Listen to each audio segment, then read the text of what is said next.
Hey guys, all my friends on TikTok and in Instagram, I want to say hello to you guys. I always wanted to start my own podcast, so today is the day. This is my first podcast in my whole life, and I'm very excited about it. I hope you guys enjoy it. Remember, this is the first day, so we plan to make a lot of things, a lot of mistakes. Anyway, I would like to introduce you to my best friend, my brother from the other mother, whatever you want to call it. I've known him since 1988. It's 98, 2008, 2018, 20. It's nearly 40 years. He is Christopher Brown. Say hello, Chris. Hello, thank you for inviting me, and I'm anxious to do this with you. So, maybe you can give your background a little bit, but Chris and me, we have known each other for nearly 40 years. And he's helping me write my book about my journey all the way from where I was born in Zanzibar all the way to Las Vegas. So we've been working on our book for a few months, and then we stopped working because too many things were happening. But now I think we know our path, which path we want to take. So maybe you can tell them a little bit about your background. Yeah, I have a degree in political science, and I love history. And I love to travel. I've been about 47 countries now. Wow. So, and I love writing. And so this opportunity to be able to work with you and to chart your course through life is exciting for me. I like that, chart your course. Yeah, so I think this is really fun to do. Yeah, and I'm very excited because whenever we start to write, you have so much knowledge. And I was born in Zanzibar, but you know more about it. It's amazing. So I'm lucky to have somebody so knowledgeable work with me on my book. But today we're going to talk about where I was born and what I was, how my life started in Zanzibar. So Chris has a few questions. Yeah, I'd like to just start you out with, why don't you just tell us a little bit about your ancestry and where you were born, and tell us a little bit about how your grandfather got to Zanzibar and the whole. Well, my grandfather, actually, you brought these things to my attention. My grandfather and his two brothers, maybe over 120 years ago, was sold to this businessman in India. At that time, there was no India or Pakistan. It was called British East Asia. And they took a boat and came all the way to the island of Zanzibar. They had a contract for 3 years to work for them. For the guy who got them. And after 3 years, they stayed in Zanzibar. They didn't want to go back. At that time, you mentioned they were called Dukanwara. Yeah. Dukanwara is an Indian word. Dukan means shop. Wara means shopkeepers, basically. So they started as a shopkeepers, and my grandfather had textile shops. He would import silk and cotton and all different kind of suiting material from London, wool from there, silks from Hong Kong, India. And in Zanzibar at that time, you could not buy any ready-to-made clothes. Everything was tailor-made. Even the little kids' clothes were tailor-made. And there's a little story to this, and I'll go back and forth, that I was in Dolce & Gabbana store in Paris, and they said, we're going to take you to a special room. So they took me up, and they said, this is where we do custom dresses for 300,000, a jacket for 200,000. And I told him, my friend, in 1963, 64, in Zanzibar, everything was tailor-made. And that was the cheapest way to make clothes at that time. And today, the same way of making clothes is the most expensive way. Times have changed. What was it like growing up in Zanzibar as a child? What do you remember? Well, as a child, I remember, of course, today I remember a lot more than when I was just a little kid. But life was very free. There was no, of course, there was no cell phones. Stores, houses didn't even have phones. Yeah. I would leave my house at the age of 4 or 5, leave and go with the neighbor kids. And my mom would never worry about it. I'll show up in the evening at 6 o'clock after 10 hours, 12 hours. Very safe. We didn't everything was so kind and respectful. If a policeman came down the street, we all went to say hello. And all he carried was a little stick. We had never seen a gun in our life. All little stick, but we have so much respect for the law that we came out on the street to give the policeman the same respect we would give if the president of the country would come down the street. So times are totally different. Yeah, you had mentioned to me before about how you used to play as a kid and ride the water in little buckets. Well, Zanzibar is it's a tropical island, a lot of rain. Yeah. And the red floods the street. And we would take my mom's biggest pen, put it on this rainwater and climb in, and we just roll down. We were never scared of getting, So you didn't have any skateboard then, huh? Well, that was fast enough. Actually, we never even had skateboards. Right. I saw skateboards first time in America. So what was the first time that you saw that trouble was brewing in Zanzibar? I was too young to know anything about politics. But one weekend, my mom's mom, my grandmother on my mother's side, said, to send me over to her. She wanted to spend a weekend with me. So while I was there, that's where the revolution started. We heard gunfire, we saw fire. And the area where we were living in, where my father and my mother and my grandfather, where they had their businesses. Now, Zanzibar, you have your stores downstairs and your house upstairs. So most of the people live above their businesses. So if you have a coffee shop downstairs, good chance that the owner is living on top of his coffee shop. So our clothing stores were downstairs, our textile store, and we lived on the top. So that particular area for the politicians at that time was a trouble area because they didn't vote for the right party. And the revolutionary that did the revolution in Zanzibar, they showed a lot of hatred to that area. So they came out and they killed a lot of people, they hit a lot of people, they murdered a lot of people. You saw a lot of this? Well, I was lucky I didn't see it. I heard about it. Yeah. I saw it at the later time when we went down the street because I wasn't with my parents at that particular weekend. Yeah. So then we couldn't get hold of my parents, my brother, my sister. They were all. So how far was your grandparents' house from here? Only 15 minutes. 15 minutes. But my grandparents, they lived in an area that was not very financially good area. It was more of a medium to low income area. Yeah. But it was a lot of peaceful people there. They were not businessmen. The area that was attacked were all the foreign, Indian, Middle Eastern businessmen, very well-to-do, wealthy people lived there. So during the revolution, they were all kicked out of the house in the middle of the night. Our cars were nationalized. Nationalized means the government takes your car away. Yeah. Our property was nationalized. That means the government it doesn't make any difference. You own the house or not. It belongs to the government. Nothing belongs to you. My parents and my siblings were kicked out on the street. And everything in the house, in the clothing store, everything was taken over by the revolutionary. In fact, you brought to my attention, I think, how many thousand people were murdered at that time? I don't recall the exact amount, but yeah, too many. Yeah. Too many. Maybe I'm mistaken. Yeah. But I think it was about 20,000. Yeah. Well, the revolution was a nightmare for it was one of the worst things. Yeah. I don't even want my enemies to go through it. Right. It was so harsh and people crying all over the streets. People could not find their family members. So you mentioned to me before that they had taken your dad and your mom away. They had taken my dad, my mom, my sibling, my brother was like maybe 2-3 weeks old, and my sister was 2 years old, and my grandfather was in the same area. But as soon as the revolution started, my grandfather, my grandmother, they just walked away.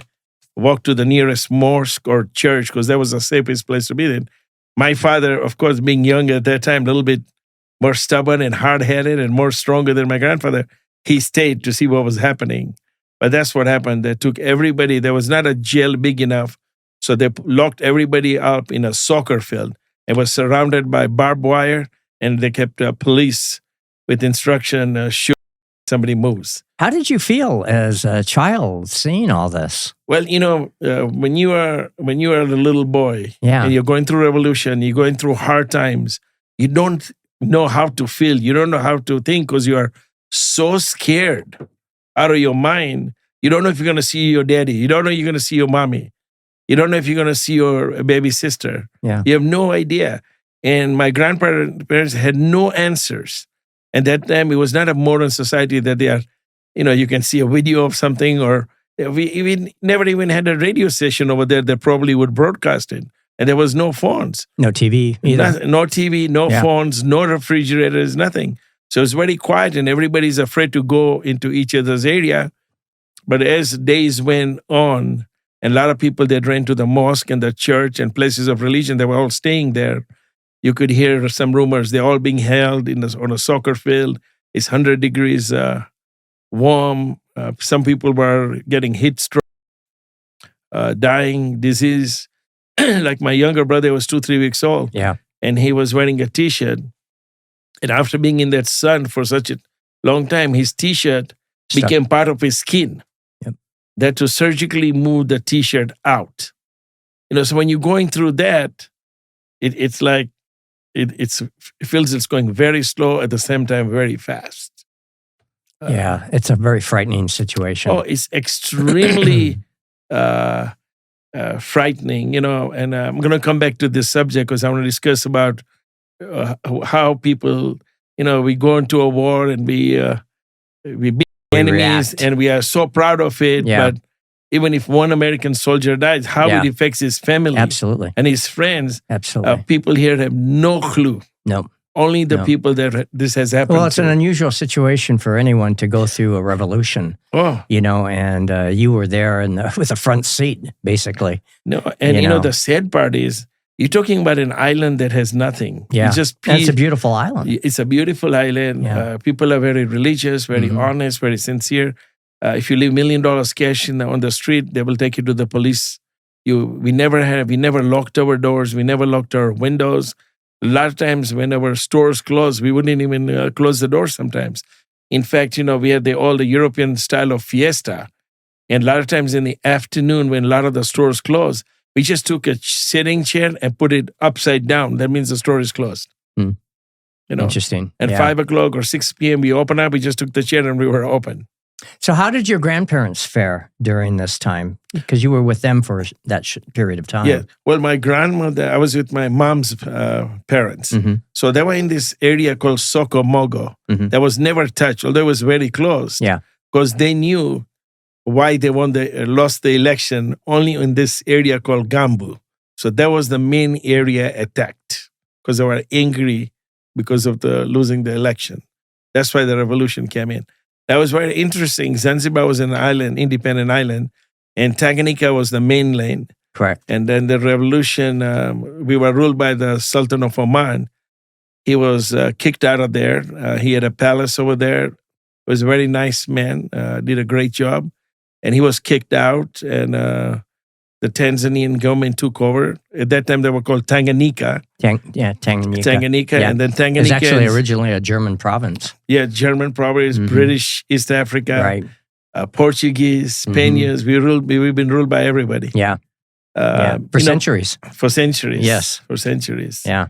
And the thing is, and then Tanganyika and Zanzibar united. Merged. Yeah. And they become Tanzania. They're the same currency, same everything. So how long did you wait before you actually moved over to Tanzania? Well, Proper. you mean, you're talking about, Zanzibar is part of Tanzania. So when you're in Zanzibar, it's still in Tanzania. Right. We're talking about the mainland, Yes. Tanzania. It was a few weeks after, I think my dad and them were in that big soccer field for a few weeks. Then when they were let go, they all went to the mosque and there was not enough food to eat. And we were being served like rice 2 times a day, boiled rice. I guess you still like rice. Oh, I love rice. So something stayed. Yes. No, there are a lot of beautiful memories about Zanzibar I carry, and I'm lucky to be born there. I'm even very lucky to experience the revolution in Zanzibar and all the people and all the death and all the bad things that you experience in revolution. It made me become who I am today. You have to respect life lessons. Life lessons. Yeah. And you better learn from life, because if you don't, then I don't know. No, and you had to put up with some pretty amazing things during that time. So crazy. It's just a few months later, the schools were closed, and basically the Zanzibaran people, their hearts were very broken because we lived in heaven. Yeah. Okay. We all were 15 minutes away it's from a tropical the beach paradise. area. Yeah. It is. Yeah. Our sand is pure white. Yeah. Our oceans are crystal clear blue. The seafood swims to the shore. Nobody was really rich in Zanzibar because everybody was rich. Yeah. The streets were so narrow that a very rich guy had a bicycle with a fancy horn, and a poor guy had a bicycle with not a fancy horn. Yeah. So anywhere you want to go, you didn't even need a car. Yeah. If you had a car in Zanzibar, it was useless. The streets were too narrow. So at least you have some fancy horns now on your cars, right? Of course. Yeah. You learned from that. Exactly. So how long did your family have to live in that environment before they actually were forced to leave? Well, we had to leave over there because the crime was very high. It was very, the political environment because of the politics. Yeah, it was very unstable. Right. Schools are getting shut down. And a lot of people lost faith and hope in Zanzibar. Yeah. So, of course, we went to the mainland, Dar es Salaam. Dar es Salaam means harbor of peace. That's the capital of Tanzania. I think the capital right now is Arusha. Oh, okay. Arusha. But at one time, it could have been Dar es Salaam at that time. The main city. Yes. Right. But Dar es Salaam was the main city. Till today, it is the main city. Right. It's on the eastern coast of Africa, Indian Ocean. It's a beautiful city. So when I was about 6 years old, after the revolutions, 5, 6, 7 months, my father took me in a boat to Zanzibar. To Dar es Salaam from Zanzibar. It was a very scary trip for me because the boat is going up and down in the middle of the ocean. This is the first time I'm in a boat, and I was holding on to to the side of the boat very tightly. And my father was yelling, "Are you okay?" And I said, "Yes, I'm okay." Then he would ask me every 30 minutes, 20 minutes if I'm okay. When we got to Zanzibar, all my fingers were bleeding. I was holding onto the side of the boat so tight because I was scared to death. And still, till today, I'm scared to death of motorboats or speedboats and stuff like that. I love going on a cruise, Yes, the cruises are different. It's like a 20-story building on water. But on the boat, that was very scary. And my father was so stressed out that even at that age of 5.5 or 6 I didn't want to give him any more stress. So even I was in a lot of pain in my hands and my legs. Yeah. Every time he asked me, "Are you hungry?" "No." "Do you need water?" "No." "Everything okay?" Your dad has "Yes, always okay." been like that. He's always been very solicitous of other people. Yes. Yeah.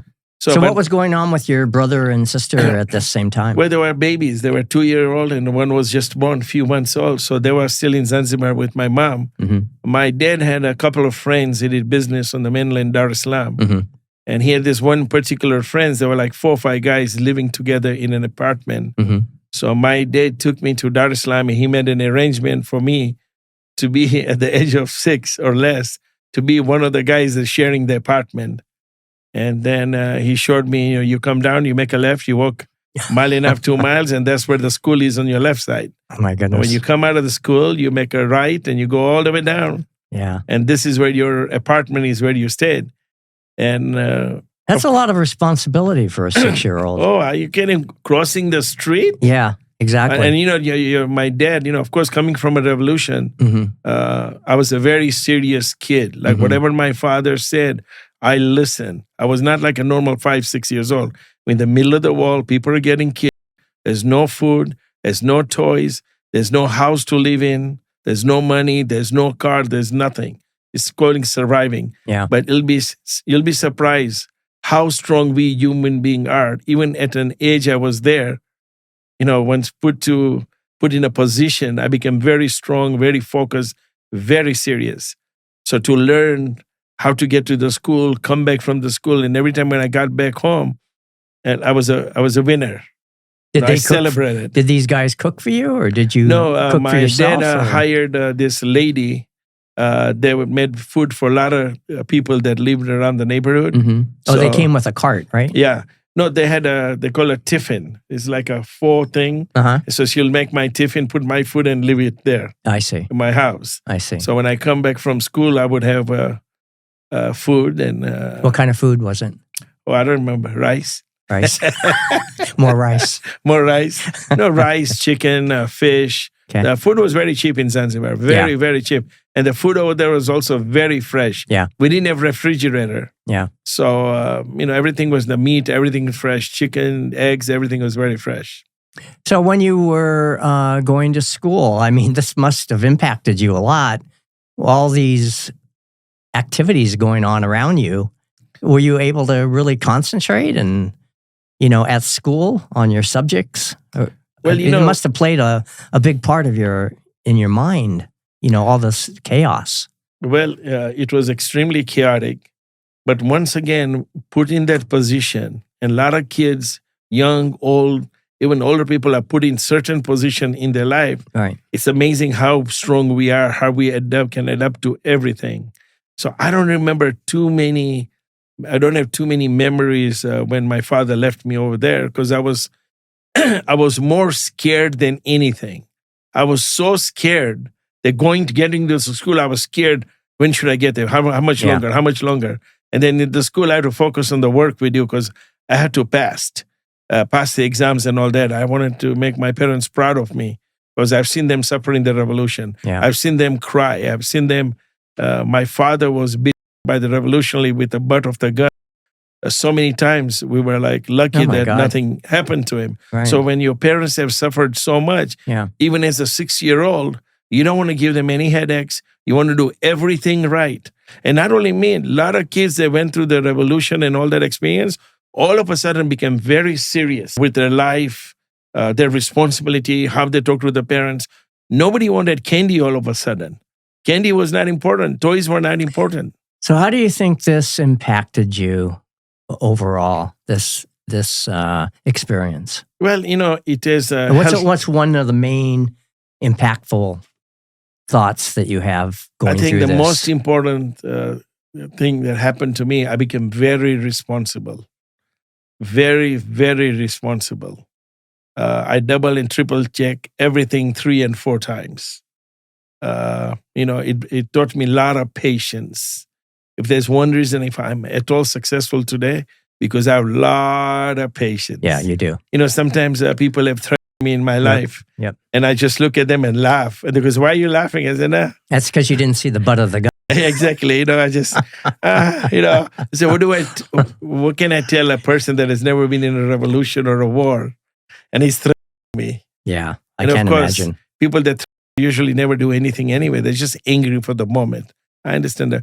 But he taught me a lot of patience, because if you didn't have any patience, you can cry all you want. So what ended up, your dad started a business, didn't he, in Dar es Salaam? Well, he was in Zanzibar for many years. Mm-hmm. The revolution was in 1964. He was, I think, in 1968, 3-4 years later, he came to Dar es Salaam. So during this 3 to 4 years, that's what you were in that with the 4 other guys. Yes. Going to school. Wow. Yes. Going to school. And of course, I didn't know how to read. I didn't know how to write. I didn't know how to make a letter. My father did not know read to write. There were no phones over there, hardly. So I wait 4 or 5 months. Every 4 or 5 months, my father would come back in a boat, a big boat. You mentioned too at one time to me that you had to take a flight. Yes. How was that? So, that was my first flight between Zanzibar and Dar es Salaam. It was very exciting because a little kid going in the plane, but it was very scary too. Did you hang on to the sides of the plane? Oh, definitely. But I think first time I was in the plane, it was more relaxing because my father was there. So, when you have your father next to you, you're makes a difference. You think you're, he's your King Kong. Anchor. Yeah, he's your anchor. And all of a sudden you get strength and you're happy. And because you're so excited because, imagine when I had kids, my kids have to see me every 10 minutes in my house. Okay? Imagine not seeing your parents for 4 or 5 months, not being able to talk to them. Yeah. I can't imagine. When I had parents, like my mother would ask me 10 times, Did you drink your milk? Did you do this? Did you take a bath? Did you do this? And all of a sudden I'm here all alone. Nobody's going to tell me take a bath. What clothes to wear? Are my clothes clean? You had to be very dirty? responsible from a very early age. Oh, extremely. Yeah. Extremely responsible. Yeah. Plus the weight of knowing all these things were going on with your parents. Oh. That it had to have been frightening, extremely frightening. At one point when I was in Dar es Salaam, right after the revolution, my father was detained, arrested, put under detention. That means they can pick up anybody, put them in jail. They call it detention till they are done investigating their case. He was there for like 60 days in detention. We didn't know where he was, and no contact. You go to the police department and ask, they won't tell you. And of course, my mom tried to hide it from me, so I'm not worried, but I found that out. So yeah, but not seeing your father, obviously, it causes a lot of emotional, yes, worry. yes, especially my grandfather was in Zanzibar, and he didn't know where his own son was. So it was a very scary moment for the whole family. But anyway, Chris, I really enjoyed discussing this. Yes. It feels like I'm writing my book all over again. I'm going to have to go back over it and You know make what? sure I I didn't think miss this is anything. easy for me to, this is a format I want my book in. It's easy Yes. for me to talk about everything. Yes. Yes. I wish I typed as fast. Okay, Shafik. Okay, thanks.